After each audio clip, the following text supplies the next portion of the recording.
Kedy uvidíme Gábora zápasiť v RFA? Full-time youtuber sa pobije o titul KSV, pirát v drsnej reality show, Keita pozná dátum odloženého zápasu, Petrášek opäť musel zrušiť plánovaný duel, 1 proti 3 na Fight Night Challenge a hlavný zápas UFC 300 už je dohodnutý. Ja som Johan a ty sleduješ naše novinky. Gábor má nové angažmá v ACA a vyzerá to tak, že čoskoro sa bude môcť predstaviť aj v klietke RFA. A to v roli zápasníka, nie moderátora. Hovoril o tom Marhanský v rozhovore pre MMA Memes. Na Slovensku pripravujeme ďalší event v spolupráci s IAF, ktorý sa uskutoční 18. mája v Nových Zámkoch. Tam sa budú môcť zápasníci kvalifikovať na náš veľký turnaj v Prahe. Môžem prezradiť, že ťahákom v Nových Zámkoch bude Lajos Pap a na turnaji by sa mal predstaviť aj Gábor Borároš, ktorý by už vtedy mal byť našim zápasníkom. O Gábora je napriek nedoriešenej kauze veľký záujem a je možné, že tento rok bude veľmi aktívny, čo sa týka zápasov. RFA mimochodom získalo ďalšie Octagon meno, a to Braňa Zuzáka.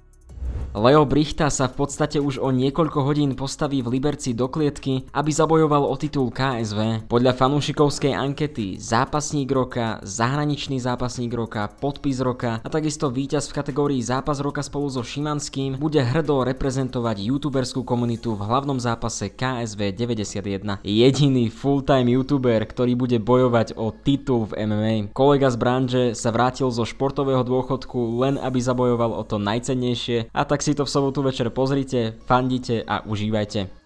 Tak nejak verejne známe tajomstvo bolo oficiálne potvrdené. Jeden z účastníkov tohtoročného Survivor Československo je aj Pirát Krištofič. Pirátik je veľký fanúšik Survivora, sleduje aj zahraničné série a konečne tak dostane možnosť zabojovať priamo v jeho obľúbenej reality show. Keď boli v Survivori profesionálni športovci alebo fighteri, napríklad Gábor, veľký problém im robil nedostatok jedla, keďže v bežnom živote sú zvyknutí na pravidelný prísun kvalitnej stravy. Túto svoju výhodu lomené nevýhodu opísal Pirát v medailóniku pred štartom reality show. Výhodou oproti mojim oponentom by mohlo byť to, že som vlastne profi zápasník, veľa robím s váhou, dokážem chudnúť, dokážem priberať, držím pôsty, to sú všetko veci, ktoré vďaka aj môjmu športu a mojej profesii robím.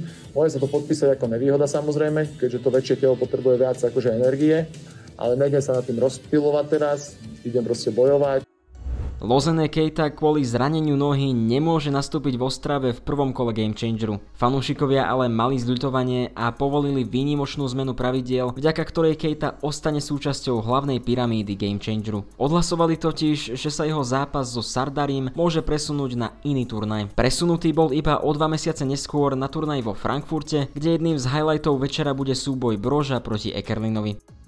Miloš Petrášek mal zápasiť o niečo vyše mesiaca na turnaji Octagonu v Stuttgarte. Jeho návrat sa ale odkladá. Dôvody ďalšieho odkladu objasnil Miloš na Instagrame a ide naozaj o zlé správy. Praskol mi meniskus, mrzí ma to. Do konca roka budem mať zápas určite, len to nemôžem uponáhľať. Ďakujem za podporu a chytrolíni ať mi vlezou na záda. Os. Jeden z najobľúbenejších zápasníkov Octagonu bol naposledy v klietke pred takmer rokom a pol a bohužiaľ sa jeho návrat opäť odsúva. Tie zranenia ho sprevádzajú celú kariéru a môžem mu len zaželať skoré zotavenie.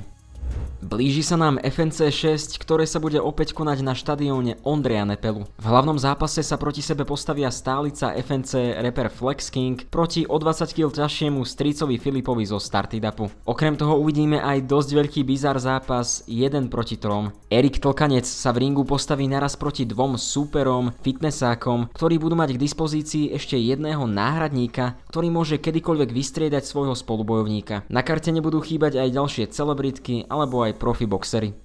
Po turnaji UFC 298, ktorý sa koná túto sobotu, budeme mať jasno v tom, čo bude hlavný zápas na turnaji UFC 300. Dana White potvrdil, že headline jubilejného turnaja oznámi na pozápasovej tlačovke. Podľa mňa aktuálne prichádza do úvahy najviac súboj Adesanya vs Duplessis alebo Edwards vs Muhammad. Avšak kto vie, možno budem ešte v nedeľu ráno poriadne prekvapený po tom, čo striček Dana prezradí dlho očakávanú novinu.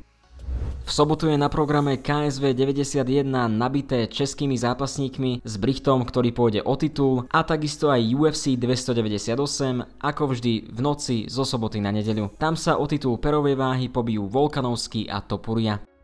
Dúfam, že ťa dnešné novinky bavili. Ak máš niečo na srdci, napíš mi to do komentára a počujeme alebo vidíme sa na budúce. Zatiaľ sa majte a čaute.